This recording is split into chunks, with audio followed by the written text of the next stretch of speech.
Kwanza walikuwa moyo mmoja na roho mmoja. Kwa jina la Baba na la Mwana na la Roho Mtakatifu. Wapendwa taifa la Mungu,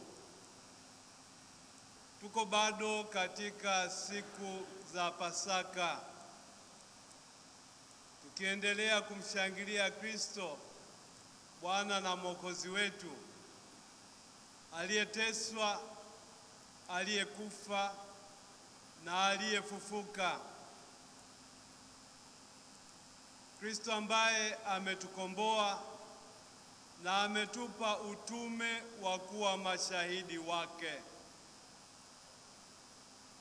Sisi tumepokea hilo jukumu la kuwa mashahidi wake tangu tulipobatizwa, tukafanywa kuwa washiriki wa mwili wake, yaani kanisa. Na leo tumesikia katika somo la kwanza jinsi tunavyopaswa kuwa. Sisi tuliobatizwa tunapata fursa ya kushiriki mwili wa Kristo,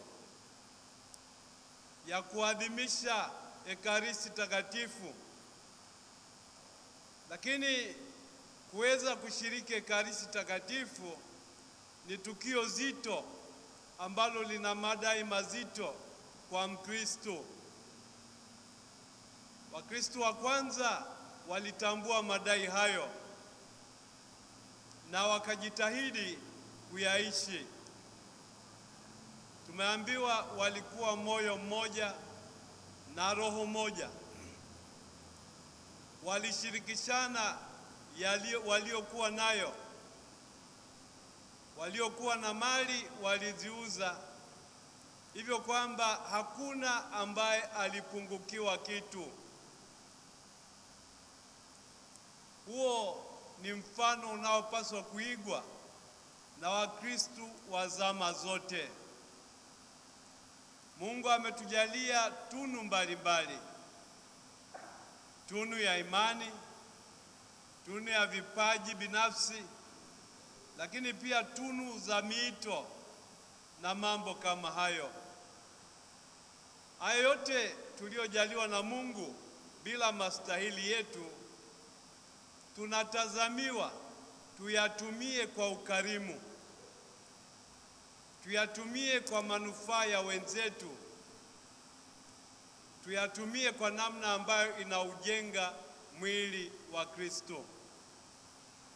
Kwa maneno mengine, maisha yetu kama Wakristo hayapaswi kuwa nadharia.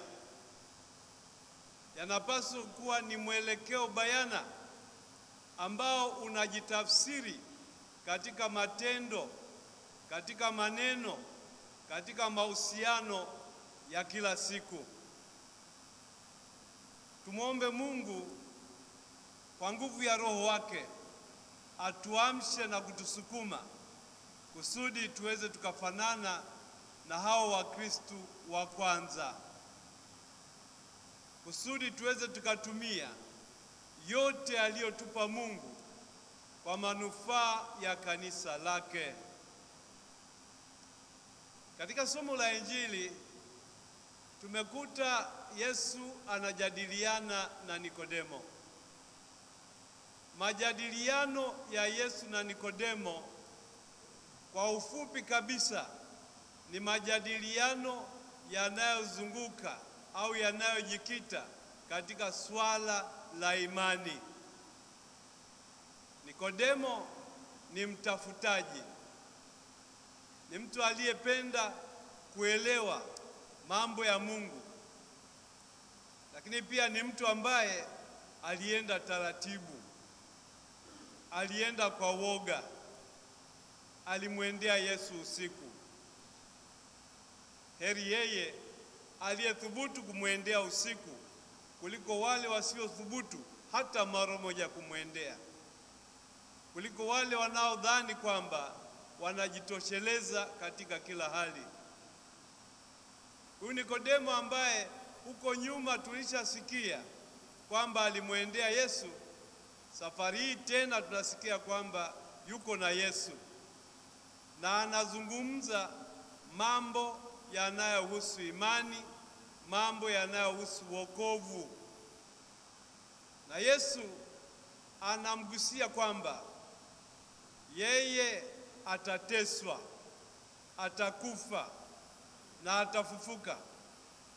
Na tukio hilo linakuwa ni kama ukamilifu wa yale ambayo Musa alifanya jangwani, alipomuinua nyoka, kiumbe ambaye anaogopwa, awe ni njia ya uponyaji kwa wale walioumwa na nyoka. Yesu amekubali kupokea kifo, jambo gumu, atukomboe sisi ambao tumekufa kuhusu dhambi, tumewekwa huru na Kristo aliyejitoa bila kujibakiza kwa ajili yetu. Yesu huyu anatutuma tuishi Ukristo wetu, anatutuma tuwe mashahidi wake. Katika kipindi hiki cha Pasaka, mara nyingi mtarudia Injili ambapo Yesu anatutuma tukawe mashahidi wake, na ambapo pia tutasikiliza masomo, wafuasi wakijibainisha kuwa wao ni mashahidi wa Kristo. Hata sisi tuliokusanyika hapa leo ni mashahidi wa Kristo, lakini tusiwe mashahidi wa maneno tu. Tuwe mashahidi kwa kila hali. Tuwe mashahidi kwa mahusiano yetu. Tuwe mashahidi kwa kutenda haki. Tuwe mashahidi kwa kusimamia ukweli. Tuwe mashahidi kwa kutenda yampendezayo Mungu na yanayowajenga wanadamu wenzetu. Leo ndugu zangu wapendwa, kama nilivyosema mwanzo wa adhimisho hili, tumekusanyika hapa kwa ajili ya mambo matatu. Kwanza, kumshukuru Mungu kwa zawadi ya Askofu Stefano Msomba. Mungu ambaye amemuumba, akamjalia imani katika Kristo, amemwita, akamfanya kuwa mtawa, akampa daraja la upadre na baadaye akamteua kuwa askofu wake. Namshukuru Mungu kwa kuwa kwa miaka 4 takriban tumepata kufanya kazi naye hapa Dar es Salaam. Namshukuru kwa kujituma kwake bila kujibakiza na kwa ari yake ya kuihubiri Injili, ya kulijenga kanisa. Naamini kwamba hayati Baba Mtakatifu Francis akiwa hai alitambua hayo, na ndio maana akathubutu kukuteua ukawe askofu wa kwanza wa jimbo jipya la Bagamoyo. Tunakuomba unapoenda Bagamoyo, basi bidii ile iwe ni ile. Ulijenge taifa la Mungu, ujenge ufalme wa Mungu miongoni mwa wana Bagamoyo wote. Jambo la pili, tulisema kwamba tunamwaga kama mmoja aliyekuwa mwenzetu na ambaye kanisa limeona inafaa apewe utume tofauti.